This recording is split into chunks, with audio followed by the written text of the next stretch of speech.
नमस्कार, आप देख रहे हैं द न्यूज़ पोस्ट। मैं हूं रंजना। झारखंड की अगर बड़ी खबर की बात कर ले तो आज झारखंड में जेएससीए के पूर्व अध्यक्ष और बीसीसीआई तक का सफ़र करने वाले अमिताभ चौधरी हाल ही में 6 जुलाई को जेपीएससी अध्यक्ष पद पर रह चुके थे। वो 6 जुलाई को रिटायर हुए थे जेपीएससी अध्यक्ष पद से। उनकी आज सुबह ही आवास पर पूजा करने के दौरान ही पैर फिसलने से हार्ट अटैक आने के बाद रांची के निजी अस्पताल में जैसे ही उनका एडमिशन कराया गया, वहाँ पर उनकी मौत हो गई है।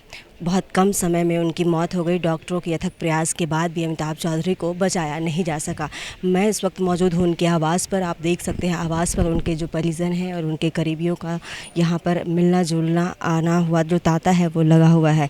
अमिताभ चौधरी के छोटे भाई जैसे ही उनके आवास में पहुँचे, काफ़ी ज़ोर ज़ोर से अपने भाई को याद करते हुए चीख चीख कर रो रहे थे। और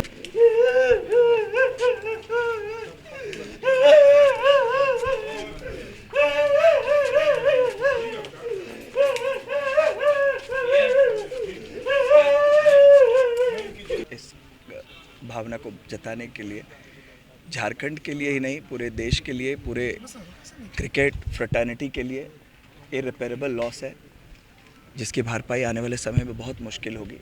और झारखंड में तो क्रिकेट के जनक थे। आज झारखंड में जो भी क्रिकेट का इंफ्रास्ट्रक्चर दिखता है वो अमिताभ चौधरी की देन थी। जो आज झारखंड से अंतर्राष्ट्रीय क्रिकेटर निकले हैं वो अमिताभ चौधरी जी की देन थी। और बहुत बड़ा व्यक्तिगत लॉस है। और जेसीए के लिए, हम सभी के लिए एक ऐसा समय है जिस चुनौती को कैसे हम लोग पार पाएंगे अभी बताना बहुत ही मुश्किल है। मैं परिवारजनों को ईश्वर शक्ति दे इस भीषण दुख को सहन करने की ईश्वर से प्रार्थना करता हूँ। उनकी दिवंगत आत्मा की शांति की कामना करता हूँ। और एक बहुत बड़ा वैक्यूम क्रिएट हुआ है क्रिकेट के क्षेत्र में, क्रिकेट एडमिनिस्ट्रेशन के क्षेत्र में। ना केवल वो एक बहुत ही सक्सेसफुल आईपीएस ऑफिसर्स थे अपने टेन्योर में, बल्कि एज ए क्रिकेट एडमिनिस्ट्रेशन उन्होंने इतनी लंबी लकीर खींची है जिसको पार पाना आने वाले समय में बहुत बड़ी चुनौती। मेरे लिए तो दुख का क्षण है और बड़ी क्षति है। दोनों एक सर्विस में रहे। मेरे गृह जिला पलामू में पदस्थापित थे एसपी के रूप में। मेरा काफ़ी आना जाना होता था घर में। मेरे घर में उनको बुलाता था, गांव में इनके घर में रहता था, पलामू एसपी के घर में। फिर मैं जोनल आईजी रांची होके आया। उस समय जमशेदपुर के एसपी थे जो रांची जोन के अंदर पड़ता है। और फिर ट्रांसफ़र होकर के रांची सीनियर एसपी में आए। यहाँ साथ रहे, साथ काम के लिए बहुत ही अच्छे स्वभाव के और बहुत ही निपुण पदाधिकारी, प्रोफेशनल पुलिस ऑफिसर, इनको मैं मानता हूँ। अच्छे क्षण इनके साथ गुजरे, इसलिए चले जाने का बहुत गम है। और क्षति तो इस तरह का दोस्त कहाँ मिलता है आज के समय में। जूनियर थे लेकिन हम लोग काफ़ी दोस्ती थी।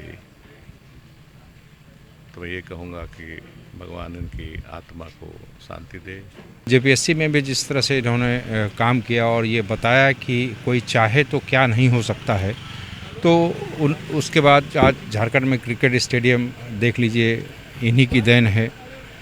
अगर क्रिकेट में पहचान बनी है तो इनमें इनके योगदान को नकारा नहीं जा सकता है।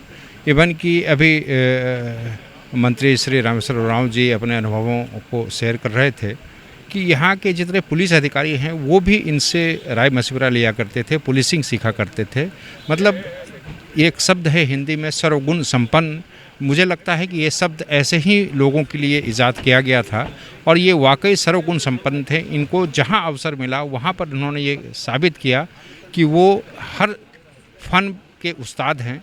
और आज मुझे लगता नहीं है कि ऐसे सर्वगुण संपन्न व्यक्ति के जाने के को बहुत जल्दी भरा जा सकेगा, ये उम्मीद नहीं है। ये झारखंड के लिए बहुत बड़ी क्षति है। बहुत कम समय में इनका चले जाना ये राज्य के लिए ही नहीं, देश भर की क्षति की बात की जाए तो भी कम होगा।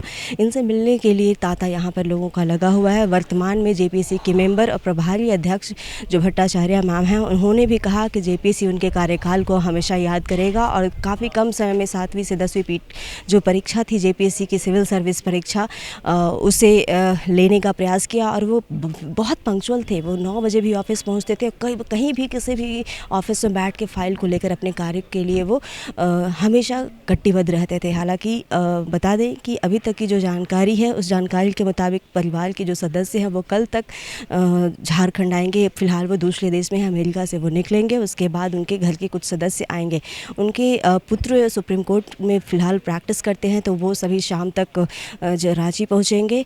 और साथ ही बता दें कि उनके एक लड़का और एक लड़की हैं अमिताभ चौधरी के, और वो सभी फ़िलहाल यहाँ पर पहुंचेंगे। जैसे ही परिवार के सभी सदस्य आ जाते हैं, उसके बाद अमिताभ चौधरी का इसी आवाज़ से उनका जो बॉडी है वो ले जाया जाएगा। तमाम इसी तरह की अपडेट्स के लिए बने रहिएगा द न्यूज़ पोस्ट के साथ। नमस्कार।